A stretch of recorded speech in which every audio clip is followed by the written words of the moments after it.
우리 하나님의 말씀 사도행전 12장 11절부터입니다.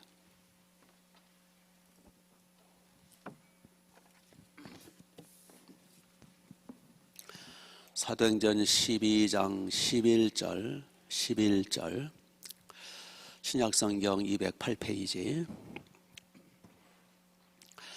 11절 이에 베드로가 정신이 들어 이르되 내가 이제야 참으로 주께서 그의 천사를 보내어 나를 헤롯의 손과 유대 백성의 모든 기대에서 벗어나게 하신 줄을 알겠노라 하여 깨닫고 마가라는 요한의 어머니 마리아의 집에 가니 여러 사람이 거기에 모여 기도하고 있더라.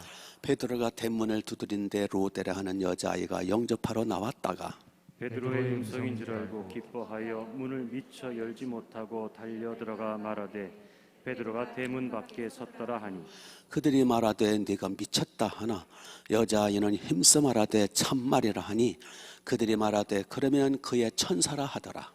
베드로가 문 두드리기를 그치지 아니하니 그들이 문을 열어 베드로를 보고 놀라는지라. 베드로가 그들에게 손짓하여 조용히 하고 주께서 자기를 이끌어 옥에서 나오게 하던 일을 말하고 또 야고보와 형제들에게 이 말을 전하라 하고 떠나 다른 곳으로 가니라. 날이 샘에 군인들은 베드로가 어떻게 되었는지 알지 못하여 적지 않게 소동하니. 네, 아멘. 자, 내일이 무슨 날이죠? 예, 월요일이죠. 월삭입니다. 월삭. 그래서 오늘 일찍 끝내드릴게요. 주일 저녁마다 우리 사도행전 말씀을 보고 있습니다. 베드로가 이제 옥에 갇혀서 날만 새면 서너 시간 후면은 목이 댕가랑 참수형을 당할 위기에서 하나님의 은혜로 베드로는 깊이 잠이 들었고 교회는 마가다락방에 모여서 간절히 베드로의 구출을 위해서 기도하더라. 그 교회의 기도를 받으셔서 하나님의 천사를 보내셨고 천사가 감옥에 들어가서 철문들을 새 철문이거든요. 철문들을 착착착 열어 제끼고 16명의 군사들을 다 졸게 만들고 자게 만들고 베드로를 구출해내더라. 그래서 베드로가 착고들이 풀어지고 사슬이 끊어지고 천사가 베드로를 이끌어냈어요. 이제 베드로가 어디로 갈게요?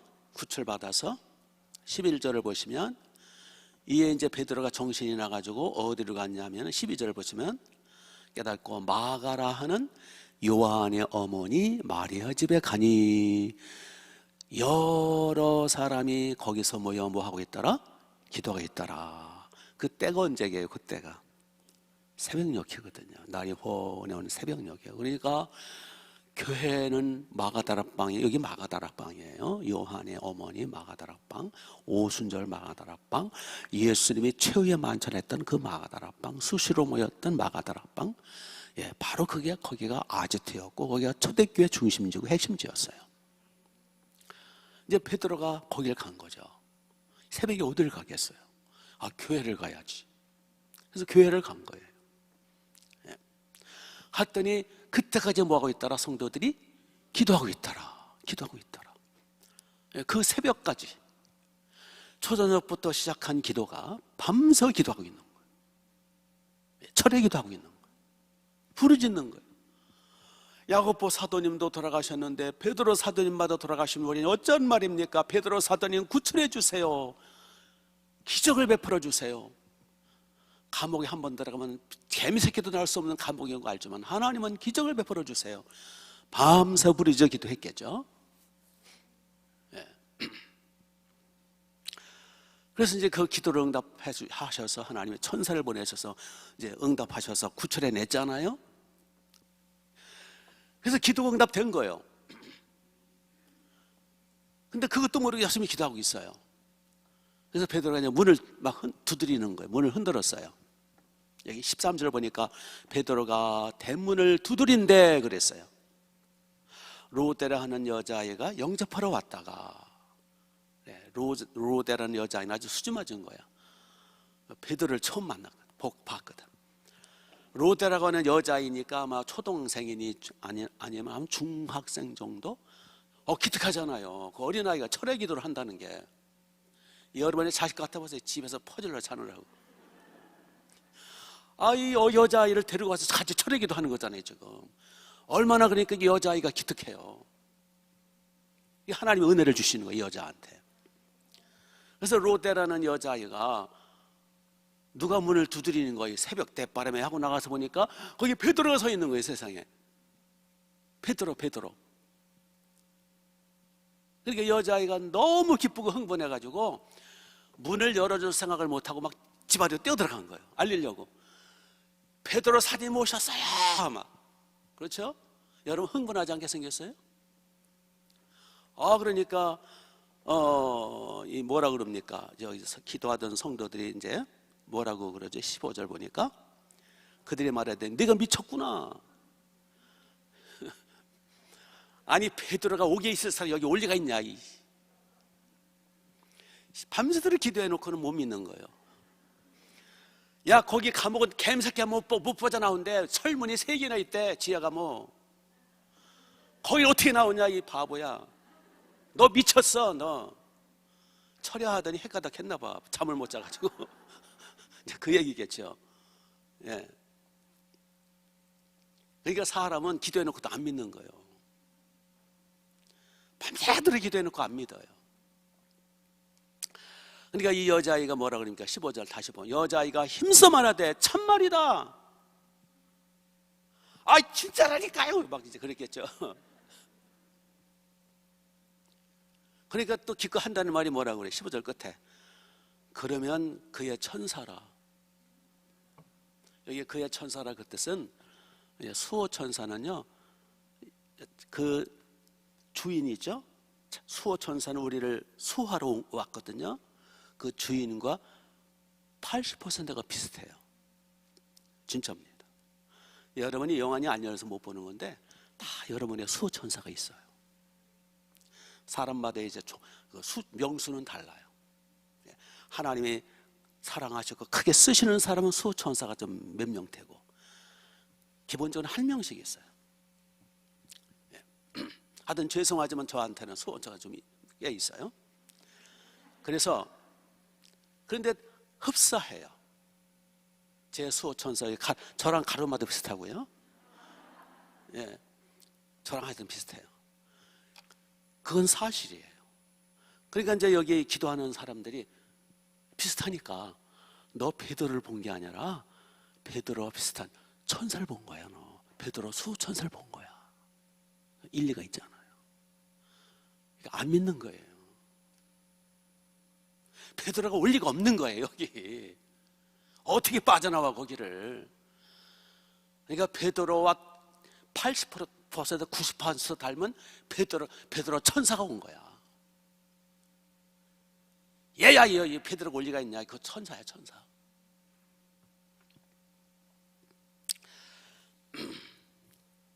이렇게 우리 인간들은 불신의 벽이 두껍더라. 정말 믿음이 없어요. 아니 철회할 정도면 그래도 믿어야 되는 거 아니에요? 아니 생각해 보세요. 지금 이 마가다락방 교회는 초대교회예요. 우리 오고 오는 모든 교회 샘플이 무슨 교회예요? 초대교회잖아요. 초대교회는 모든 오고 오는 후대 교회의 샘플로 하나님이 제시하신 멋진 교회거든요. 그러니까 초대교회 성도들은 보통 성도들이 아니에요. 베드로와 요한과 12 사도와 주님과 함께 하셨던 주님의 살아계심을 친히 듣고 보고 기적을 체험하고 예수님 승천하신 지 얼마 안 됐거든요. 초대교회는 샘플교회예요. 그러한 초대교회마저도 그러한 초대교회 핵심제 중심제가 마가다락방이거든요. 성령의 불이 임했고요. 성령의 불이 임하면서 사도행전 2장 오순절 마가다락방 성령의 불이 임하면서 초대교회가 시작된 거예요. 신약교회가. 그 장소, 그 성도들, 그 성령이 충만한 그 샘플되는 교회라고요. 샘플되는 성도들이에요. 그들마저도 안 믿는 거예요. 밤새도록 기도해놓고. 베드로가 나올 리가 없다라는 거예요. 이것이 인간의 한계예요. 그래서 이제 베드로가 계속 이제 16절 보면 베드로가 문을 두드리기를 그치지 아니하니. 아니 뭐 하는 거야 이 사람들? 계속 문을 두들겼어요.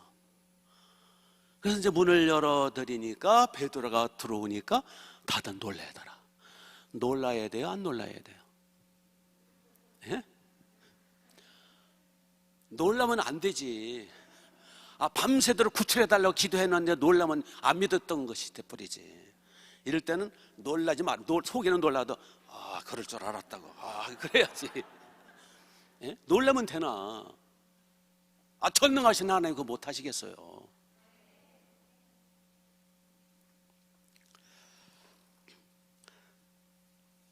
하여튼 철회 기도도 잘해야 돼요.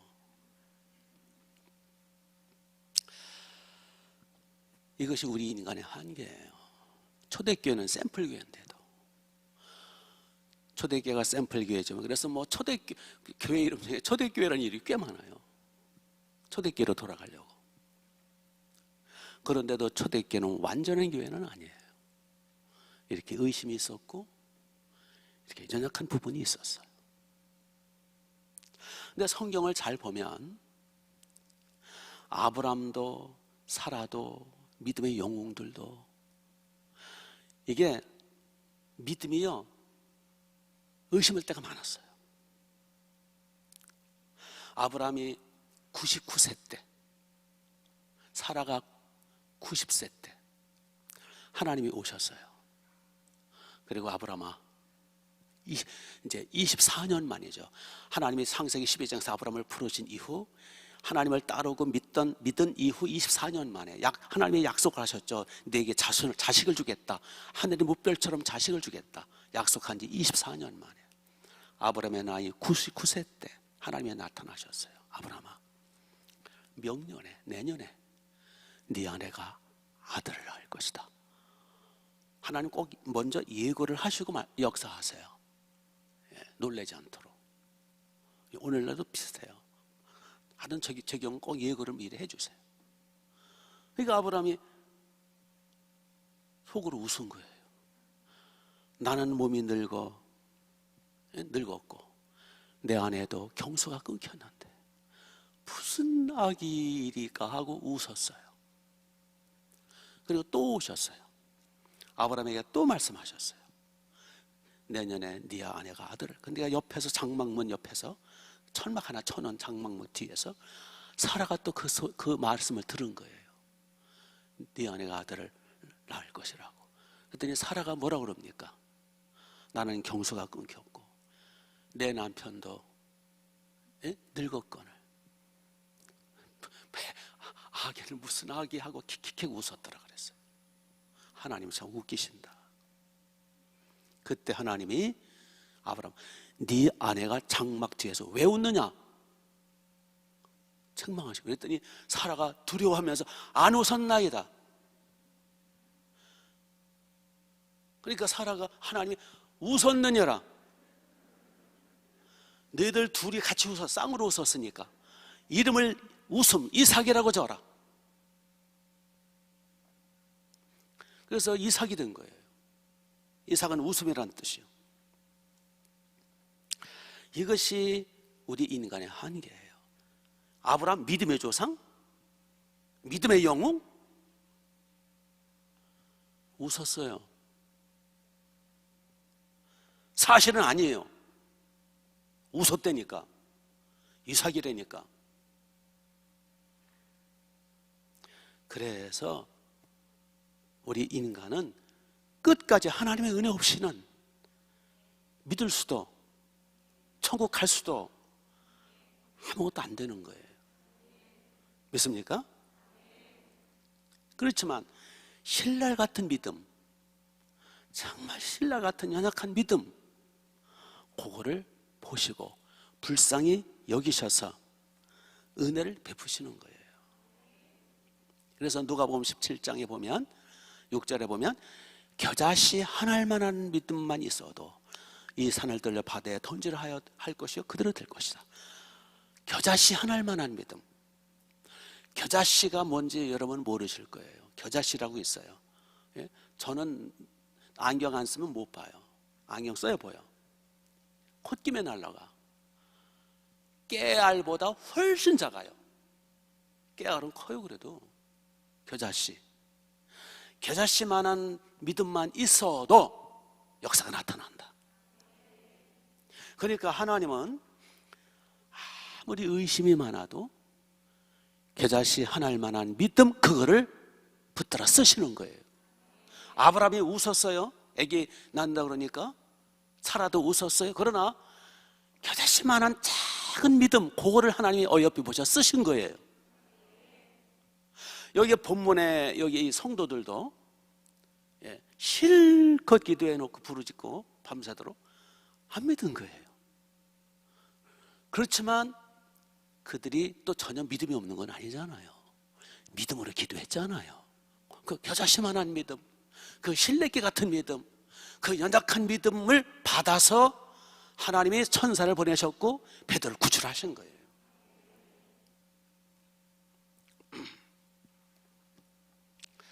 그렇기 때문에 우리는 의심이 일어나도 그 작은 믿음이라도 그 겨자씨만한 믿음이 가지고 있더라도 그 믿음을 가지고 계속 기도하고 계속 부르짖고 계속 예배드리고 계속 힘쓰다 보면 하나님이 그 겨자씨한 믿음을 통해서 하나님의 나라를 이루어 가시고 영광을 받으시는 거예요. 그리고 이제 중요한 거는 이 겨자씨만한 믿음, 이게 인간의 한계잖아요. 연약한 믿음일지라도 믿음은 믿음이니까 그 믿음을 북돋아주는 책을 읽고 그 믿음을 북돋아주는 사람을 만나야 돼요. 이상한 책 또는 이상한 사람, 그나마 있던 작은 겨자씨만한 믿음마저도 까먹고 그 믿음마저도 새가 쪼아먹고 믿음의 싹을 쌀뚝 자르는 그런 인간들을 만나지 말아야 돼요. 그래서 모이게 힘써야 돼요. 그래서 믿음은 들음에서 나고 들음은 그리스도의 말씀으로 말미암다 그랬어요. 자꾸 그리스도의 말씀, 하나님의 말씀을 자꾸 들어야 되고 자꾸 기도해야 되고 그 연약한 믿음을 강화시켜야 돼요. 그래서 예배 빠지지 말고요. 그래서 쉬지 말고 기도 생활을 해야 되는 거예요. 네. 그래서 우리는 그 모세가 애굽에서 이스라엘 백성들이 300만 끌어내가지고 이제 열 며칠 만에 이제 드디어 가나안 땅에 들어가기 직전에 정탐꾼을 보내잖아요. 그냥 직접 들어갔으면 되는데 정탐꾼 보내가지고 12명 중에 10명의 두령들이 이것들이 그냥 부정적이고 믿음이 하나도 없어가지고 부정적인 보고를 하고 막 난리 피고, 예. 이 10명의 두령들, 이 자들을 만나면 믿음이 떨어져요. 그러니까 막 백성들이 그 10명의 두령들의 보고를 듣고 가나안 족속들은 뭐 키가 크고 성은 하늘을 찌르듯이 높고 저들은 네피림 안악자손이고 대장부들이고 우리는 메뚜기 같습니다. 우리는 이길 수 없습니다. 애굽으로 돌아갑시다. 모세 촌놈이 우리를 속였습니다. 이대로 있다가는 우리가 광야에서 저들의 칼에 죽겠습니다. 부정적인 보고를 한 거예요. 그러니까 부정적인 사람 만나면 안 돼요. 그러니까 이스라엘 백성들이 밤새도록 통곡했더라. 그때 하나님의 진노가 나타납니다. 그리고는 10명의 두령들을 죽이십니다. 하나님 무서워요. 그리고 내 귀에 들린 대로 행하리라. 너희들의 말대로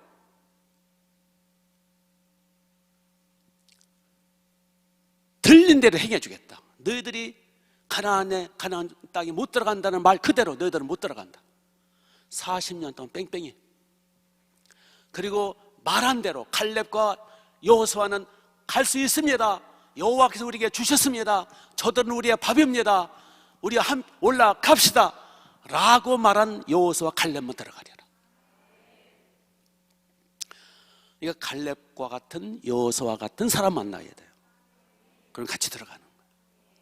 10명의 두령들 같은 부정적이고 삐딱하고 비관적이고 혼자 잘난 척하고 똑똑한 이런 사람 만나면 내 믿음 까먹어요. 아멘. 우리의 작은 믿음, 이 불씨를 꺼뜨리지 말아야 돼요. 근데 성경에 보니까 아브라함의 부부만이 아니에요. 성경에 많은 성도들 중에 그 의심했던 사람들이 많아. 하박국서에 보면 하박국이 하나님을 의심해요. 어떻게 의심했냐면, 어찌하여 불의한 자들이 잘되며 어찌하여 악인들이 형통하나이까? 어찌하여 의인들과 선인들과 하나님의 종들은 이렇게 고통을 당하나이까? 이 문제 가지고 고민을 해요. 그게 하박국서 주제예요. 그래서 하박국이 하나님 앞에 막 이제 의심하면서, 하나님이 어디 계시나이까? 어찌 악인들이 형통합니까? 그러니까 이제 좀 단세포적으로 본 거죠. 긴 안목을 보면 다 해결되는, 우리는 다 해결했잖아요. 하박국 지금 3,000년 전 사람이니까 그때 수준으로는 그랬다 그거예요. 그렇다고 나도 하박국처럼 의심해도 괜찮은가 그러시면 안 돼요. 구약시대 때 그 소리예요. 예레미야도 하나님 앞에 고민을 많이 하고 막 참 하나님 앞에 막 시험에 들고 그래요. 어찌하여 우상의 나라 바벨론이야, 이 마귀의 나라, 우상숭배의 나라, 포악한 왕 느부갓네살 왕, 천천만만 명을 사륙하는 저 살인마, 저 우상의 나라 바벨로니아가 어떻게 세계를 지배하고 어찌하여 하나님의 나라, 하나님의 성전이 파괴가 되고 하나님의 백성들이 노예로 끌려갑니까? 이게 무슨 조합입니까? 흔들려요.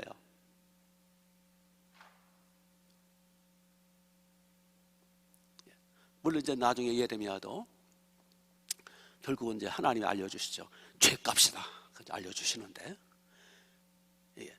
여러분 의심의 대명사 그러면 누가 있어요? 예? 도마. 예.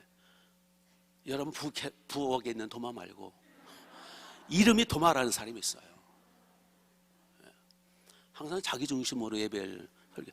여기 처음 온 사람도 있단 말이에요. 몇 명. 이게 해석을 하지 않으면 헷갈려요. 뭐 도마가 무슨 말을 하나 이렇게. 지금 뭐 저 어린이를 향대려서 뭐 옛날 얘기를 해줘. 그게 그 도마, 팔을 쓰는 도마가 아니라 사람 이름이에요. 예. 12사도 중에 한 사람이죠. 예수님이 부활하셨어요. 제자들은 아직 부활하신 주님 못 만났어요. 소식은 들려요. 막달라 마리아가 뭐 예수님 부활했다 소식을 들려주고 그러는데 그게 혼란이 일어나는 거, 뭐 부활하셨다는데 그럴 리가 있을까? 그리고 이제 무서우니까 마가다라 방에 문을 걸어 잠그고 숨어 있었어요. 당국자들한테 들키면 체포되니까. 분명히 문을 닫고 걸어 잠궜어요. 여러분 성교순례가 마가다라 방 가시면 거기 마가 집이 굉장히 커요. 저 화강수로 됐어요. 2층에 다락방이니까 굉장히 넓어요. 그러니까 120명씩 모였죠. 11명의 가룟유다는 죽어버렸고 11명의 제자들이 문을 걸어 잠그고 마가다락방에 숨어 있었어요. 근데 갑자기 탁 주님이 나타나신 거예요. 죽으신 그 주님이 진짜 나타나신 거예요. 그래가지고 기쁘기도 하고 두렵기도 하고 떨리기도 하고 너에게 평강이 있을지어다. 그러면서 그 제자들, 베드로를 중심한 그 제자들의 당신의 모습을 보여주셨어요. 부활하신 모습. 그러니까 제자들이 이게 꿈이냐 생시냐 막 이제 얼마나 흥분이 되고 얼마나 뭐 기가 막혔겠어요. 그런데 주님은 사라지시고 뭐 얼마 후에 이제 빨빨거리고 돌아다니던 도마가 뭐하고 돌아왔는지 그때서 온 거예요. 다른 제자들은 다 있었는데. 그러니까 도마가 오니까 가만히 있을 수 있어요? 야 도마야, 주님 부활하셨어. 우리 주님 만났어. 흥분하지 않겠어요? 그때 도마가 뭐라 그러니까 이 사람들이 어떻게 된 사람들 아냐? 나는 그따위 안 믿어. 예수님의 못자국 난 손에 손가락을 넣어보고, 여러분 예수님이 못 박힌 손에 손가락이 들어가거든요. 구멍이 뚫렸거든요. 손을 넣어보고 예수님의 옆구리를 만져보지 않고는 난 믿지 않겠노라. 혼자 똑똑한 척하고 있는 거예요. 그리고 며칠 지났어요. 그땐 도마도 이제 빨빨고 돌아다니지 않고 이제 거기 같이 있었어요. 또 문을 걸어 잠궜죠, 아직도. 근데 주님이 또 폭 나타나신 거예요. 나타나셔가지고 이제 누가복음에 보면은 너희 중에 먹을 게 없느냐 생선 주운생 드림에 잡수시더라. 그러니까 영이 아니라 육체라는 거예요. 육체로 부활하셨다는 거예요.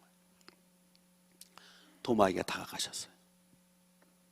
도마야, 네 손가락을 내밀어 내 못자국에 손을 넣어보고. 도마가 말한 그대로 주님이 거기 없으셨는데 다 들으신 거야. 네 손을 내 옆구리에 넣어보고 믿음 없는 자가 되지 말고 믿는 자가 되라. 그래서 도마가 그냥 꼬꾸러졌어요. 나의 하나님, 나의 주님이십니다.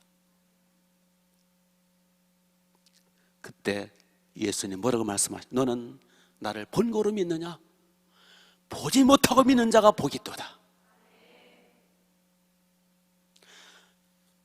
그러니까 도마도요, 너무나 의심 많은 사람이었어요. 그랬죠?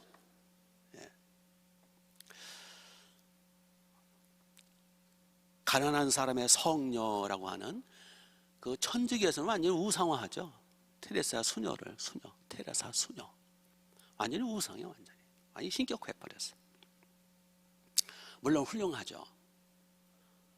평생을, 청춘을 인도의 그 칼카타, 인도의 그 가난한 동네 청춘을 바치잖아요. 노벨 평화상 받고요. 물론 위대하고 훌륭한 분이죠. 얼마나 믿음이 좋으면 문둥병자들의 그 진물을 닦아주고 가난한 사람들과 함께 뒹굴고 자고 병든 사람들을 치료해주고. 성녀죠, 성녀. 맞아요. 그런데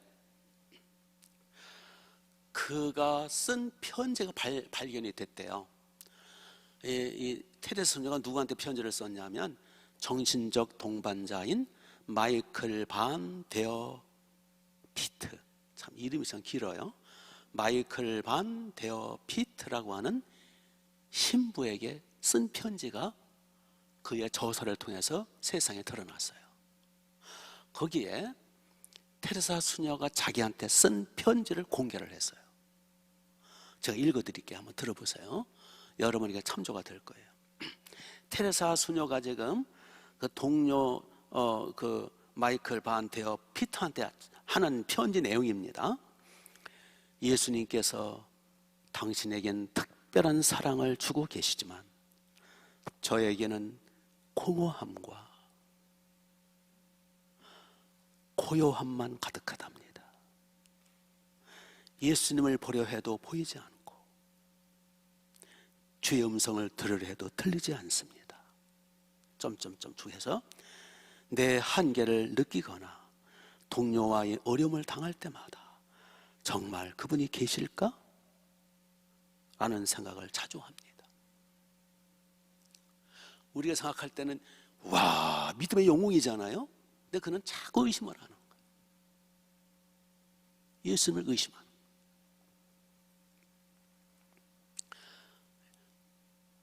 더군다나 천주교는 성경 공부 별로 안 해요.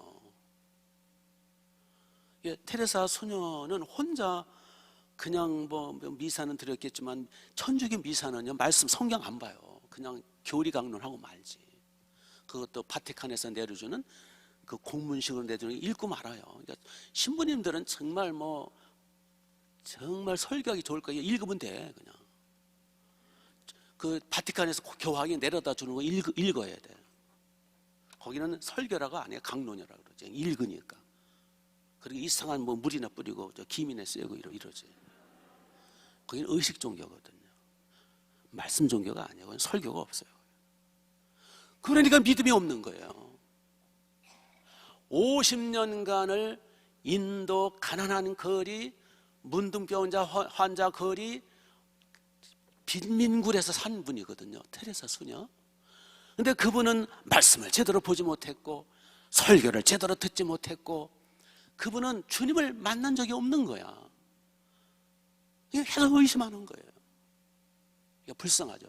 그런데 우리 충만하게 성도님들은 무슨 복을 받고 태어나가지고 그냥 새벽부터 그냥 계속 하나님의 말씀을 읽고 듣고 묵상하고 막 야단을 치고 큰 소리 내고 막 옆구리 찔러대고 막 손을 들어 기도하라고 부르고 막 대고. 그러니까 믿음 안 가질 수가 없어요, 여러분들은. 근데 테레사 소녀는 평생 빈민국에 사는 거예요. 그러니까 믿음이 들어갈 새가 없어. 이건 제 생각이에요, 이거는. 그렇잖아요. 믿음은 들으면서 나고 들으면 그리스도의 말씀으로 말미암는데 언제 뭐 제대로 된 제 설교를 들은 적 있나?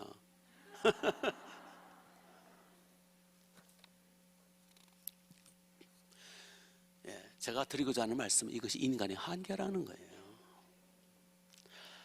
예, 아브라함도 그랬고 여기 본문에 초대교회 샘플된 성도들의 모습도 실컷차리게 대놓고는 안 믿고 막 그러고 인간은 누구나 심각한 고난이나 심각한 고통 속에는 믿음이 약해지고 흔들릴 수 있다는 거예요.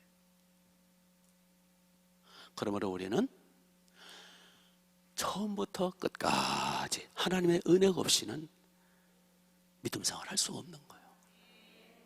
믿음은 처음부터 선물이고 죽을 때도 선물이에요. 그래서 하나님의 은혜만이 우리가 살 길이에요. 그래서 우리는 교만할 수가 없는 거예요. 교만하는 순간 나락으로 떨어지는 거예요. 섰다는 자는 넘어질까 조심하라. 고린도 후서에서 나오잖아요. 아멘. 그래서 그저 하나님의 은혜로다.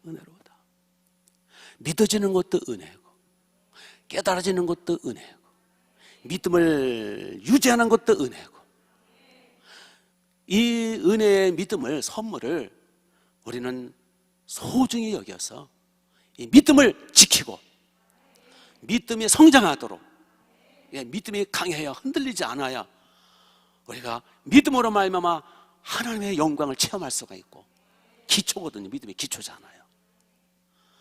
그래서 이 믿음을 우리 소중히 여기면서 믿음을 강화시켜야 돼요. 아멘. 믿음이 중요한 거예요. 믿음이. 이게 기초예요, 기초. 뭐 사랑이 제일이긴 해요. 믿음, 소망, 사랑 그 중에 제일은 사랑이다. 그런데 믿음의 기초 위에 사랑이지. 믿음도 흔들거나 무슨 사랑 무슨 얼어 죽을 사랑이에요. 믿음이 기초 위에 사랑이 서야지. 그렇다고 믿음이 제일이라는 건 아니에요. 사랑이 제일 맞아요. 그러나 믿음이 기초가 되지 않은 사랑은 그는 인간적인 무너지는 사랑이라고 얘기해요. 이런 말이 있어요. 공포가 노크할 때 믿음이 나갔더니 아무도 없더라. 공포가 찾아왔을 때 두려움이 나갔더니 공포에 사로잡히더라. 공포가 아무리 무서워도 믿음 앞에서는 꼼짝을 못하고 도망을 가더라. 그러니까 믿음이 중요한 거예요.